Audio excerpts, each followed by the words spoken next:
Ito yung ano natin, oh. Easy looking na map. Tapos straight tone. Now, I'm planning to develop this line. Ito may mga pang-cross naman tayo. May lemon sweater, may kelso, may roundhead, may golden boy na may hatch, may Boston, may rubble gray.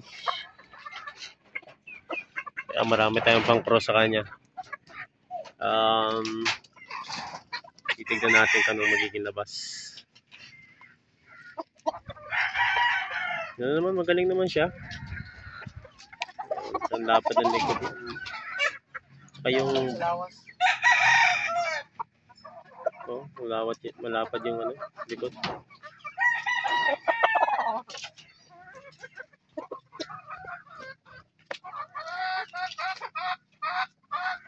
Matalino naman ang manok. Ang ganda pa ng kulay. So, baka hanap naman tayo ng ano, Melsim Black o Melsim Hatch. Siguro Melsim Black o Boston Black. Tignan lang natin kung ano magiging kalabasan. Basta gusto ko yung ganyang kulay.